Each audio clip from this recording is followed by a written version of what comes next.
হরে Krishna viewers, আমার সব বন্ধুদের জানাই মেরি ক্রিসমাস। আজকে আমি বাড়িতে গোপালের জন্য বানিয়েছিলাম দারুণ একটা মার্বেল কেক, যে রেসিপিটা আজকে আমি তোমাদের সাথে শেয়ার করে দেবো, যাতে তোমরা একদম সফট ফোলা ফোলা মার্বেল কেক তোমরা বাড়িতে বানিয়ে ফেলতে পারো। তো চলো তোমাদের সাথে রেসিপিটা শেয়ার করে দিই। ঠিকঠাক মেজারমেন্ট করে তোমরা যদি কেক বানাও তাহলে তোমাদের কেক হবে একদম পারফেক্ট। তো চলো তোমাদের সাথে রেসিপিটা শেয়ার করে দিই। প্রথমে আমি নিয়েছি একটা ক্লিন বোল। এটাতে আমি 150 গ্রামের মতো গুঁড়ো চিনি দিয়ে দেব। কেক বানাতে গেলে পরিমাপটাই আসল। তোমাদের কাছে এরকম যদি মেজারমেন্ট কাপ থাকে তাহলে মিডিয়াম কাপে ভর্তি করে তোমরা গুঁড়ো চিনি দিয়ে দেবে। তারপরে আমি এই তেলটাকে ঢেলে দেব। এই কাপটাতে 60 ml তেল আছে। তোমরা মোটামুটি 60 ml থেকে 100 ml পর্যন্ত তেল দিয়ে দিতে পারো। এরপর চিনি আর তেলের মিশ্রণটা ভালো করে মিক্স করে নিতে হবে। আমি সুগার পাউডার আর তেলটাকে খুব ভালো করে মিক্স করে নিয়েছি। এবার এটাকে আমি সরিয়ে রেখে দেব।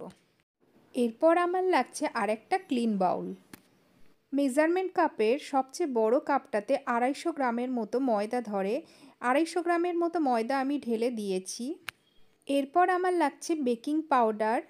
আমি 1 চামচ ফুল বেকিং পাউডার ময়দার মধ্যে মিশিয়ে দেব এবং ময়দাটাকে ছাঁকনি দিয়ে ভালো করে ছেঁকে নেব।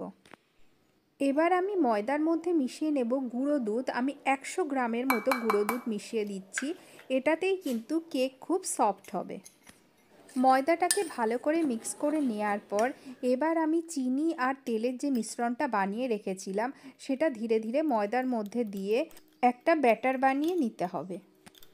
সমস্ত কেকের ইনগ্রিডিয়েন্টসগুলো ভালো করে মিশিয়ে নেওয়ার পরে দেখো এরকম হয়ে যাবে। তারপরে আমাদের লাগবে একটু উষ্ণ গরম দুধ।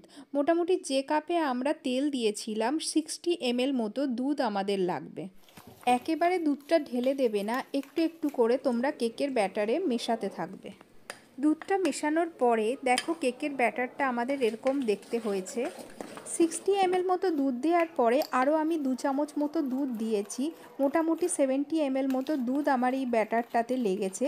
আমাদের ব্যাটার একদম রেডি হয়ে গেছে, কিন্তু এটাকে 10 মিনিট মতো ভালো করে ফেটিয়ে নিতে হবে। কেকটা ফ্যাটানোর উপরে নির্ভর করে কেক কতটা সফট হবে। তোমরা যত ভালো করে ফ্যাটাতে পারবে কেকটা কিন্তু ততই সফট হবে। এবার যেটা করতে হবে, মার্বেল কেক বানাতে গেলে আমাদের এই কেকের মিশ্রণটাকে দুটো বাটিতে আলাদা করে নিতে হবে। আমি এই চিনির বাটিটা নিয়ে নিয়েছি। এটাতেই আমি অর্ধেক কেকের মিশ্রণটা ঢেলে দেব। দেখো বন্ধুরা, এইভাবে আমি কেকের মিশ্রণটা দুটো বাটিতে নিয়ে নিয়েছি। এবার আমি এটাতে একটু ফুড কালার মিশিয়ে নেব। যেহেতু আমি কেকটা একটু পিঙ্কের মধ্যে বানাবো তাই আমি পিঙ্ক কালার 4 ড্রপ আমি দিয়ে দিয়েছি। এবার ব্যাটারের সাথে ভালো করে এটাকে মিশিয়ে নেব। একটা বলে আমি পিঙ্ক কালার মিশিয়ে দিয়েছি, আর একটা বলে আমি একটু ভ্যানিলা এসেন্স মিশিয়ে দেব। দিয়ে ভালো করে এটাকে মিক্স করে নেব। আমি কেকটাকে বেক করার জন্য এই কন্টেনারটা নিয়ে নিয়েছি, আর এটাতে আমি ভালো করে চারিদিকে মোটা করে আমি একটু বাটার লাগিয়ে দিয়েছি, আর এর উপর থেকে আমি একটু ময়দা ছিটিয়ে দেব। এবার যেটা মেন ব্যাপার, মার্বেল কেক বানাতে গেলে যে প্রসেসটা আমাদের করতে হবে সেটাই তোমাদের দেখিয়ে দিচ্ছি। প্রথমে আমি 1 চামচের মতো সাদা ব্যাটার মাঝখানে দিয়ে দেব। তারপরে আমি একটু পিঙ্ক ব্যাটার এর উপর থেকেই দিয়ে দেব। শুধুমাত্র উপর থেকে এইভাবে একটু স্প্রেড করে দিলেই হবে। আবার একটু উপর থেকে সাদা ব্যাটার দেব। তারপরে আবারও কিন্তু একটু পিঙ্ক ব্যাটার দিয়ে দেব। এইভাবে পুরো প্রসেসটাকেই করে নিতে হবে।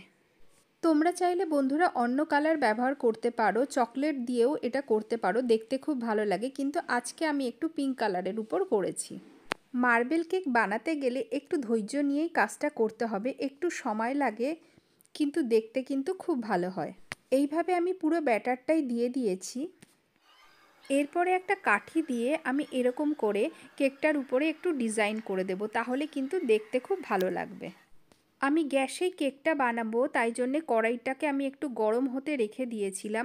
কড়াইটা 5 মিনিট মতো গরম করে নিয়ে ঢাকনা সরিয়ে এবার আমি স্ট্যান্ডটা রেখে দিয়ে এর উপরে আমি ট্রেটাকে রেখে দেব।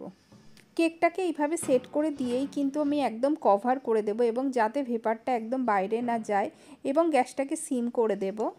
গ্যাসে কেকটা বসিয়ে মোটামুটি আমি আধ ঘন্টা মতো টাইম দিয়েছি। আধ ঘন্টা থেকে 40 মিনিটের মধ্যেই কিন্তু কেক রেডি হয়ে যায়। একবার চেক করে আমি দেখে নিচ্ছি যে কেকটা আমার হয়ে গেছে কি না। কেকটা কিন্তু খুব ভালোভাবে ফুলে গেছে। এবার একটা ছুরি দিয়ে আমি একটু চেক করে দেখে নেব। বন্ধুরা, কেকটা কিন্তু আমাদের খুব ভালোভাবে ফুলে গেছে এবং এটা একদম রেডি হয়ে গেছে। ছুরির গায়ে একদমই লাগেনি। তাহলে এটাকে এবার একটু ঠান্ডা করে সার্ভ করে দেব। কেকটা কিন্তু আমাদের দারুণভাবে তৈরি হয়ে গেছে, কোনো দিকেই কিন্তু একদম লাগেনি, পিছন দিকটাও একদম হয়ে গেছে। তোমাদের দেখিয়ে দিচ্ছি। বন্ধুরা, কেকটা কিন্তু দারুণভাবে ফুলেছে এবং খুব সফট হয়েছে এটা। তোমরাও এইভাবে খুব সহজেই কিন্তু বাড়িতে বানিয়ে নিতে পারবে এই মার্বেল কেকটা। তো এখন গোপালকে আমি একটু সার্ভ করে দেব। কেকটা কেটে গোপালকে একটু খাইয়ে দেব। তো কেমন হয়েছে বন্ধুরা আজকের ভিডিওটা অবশ্যই কমেন্ট করে জানিও।